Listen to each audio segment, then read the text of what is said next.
Hello everybody, Christian from Treasure Town here, and today we're going to be explaining the 1979p Susan B. Anthony dollar in its entirety. There's a fair amount of different coins that are worth more money than their face value. This is one a lot of people encounter, and they often don't realize what they potentially have. There's a fair amount of these that are not too valuable, but there are other ones, whether it's really nice condition, a variety coinage, or a mint error, that are certainly in the more valuable camp. Now, I'll give a little bit of history just so you understand what this coin really represents. Susan B. Anthony is the first U.S. citizen woman to appear on a U.S. coin.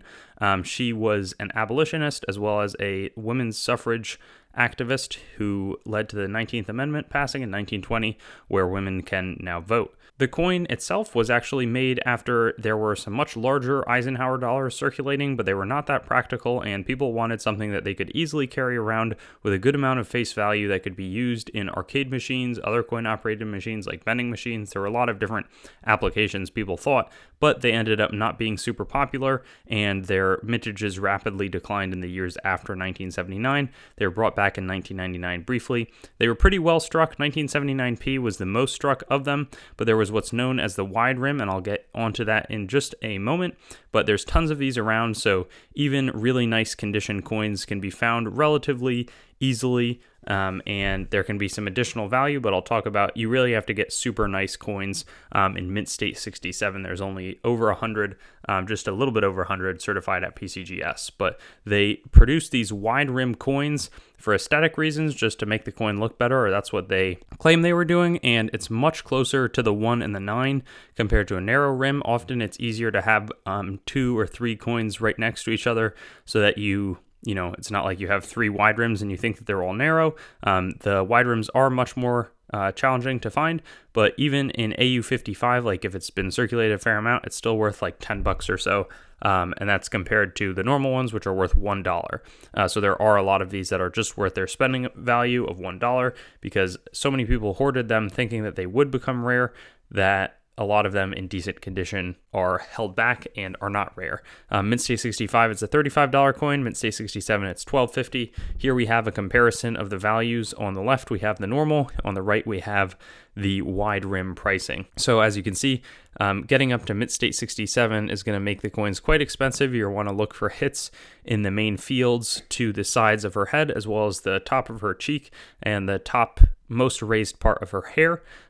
With a mintage of that many, it's actually surprising that only 100 or so are in Mint State 67 shape. If you can get the Mint State 68, that's one of the rarest coins out there, just conditional rarity, super nice strike, because these were often going around in bags of 1,000, bumping into each other and causing a bunch of abrasions. Now there's also some mint errors that you should be aware of.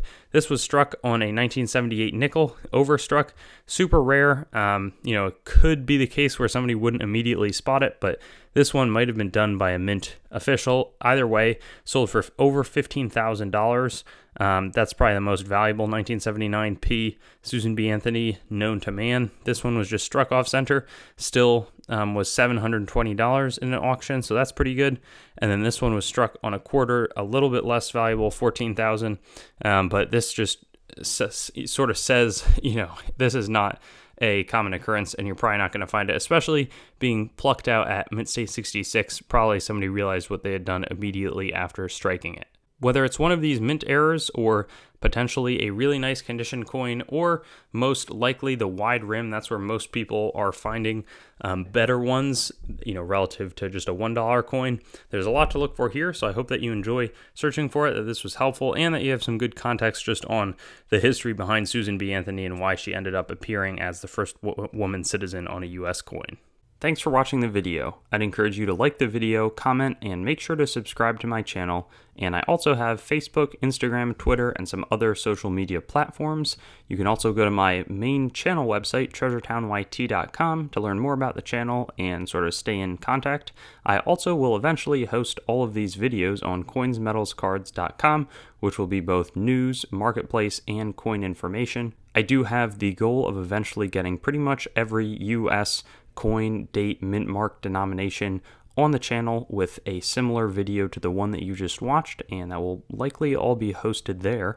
And then I also have treasuretowncoins.com, which is sort of my coin dealing wing, coin dealing only entity that is a little bit less focused on content production. So thank you so much, and I'll look forward to seeing you on some of my other videos. I also have videos that are not just the date mint mark denomination recap in this format, so you can check some of those out, and I'll have fun seeing you there.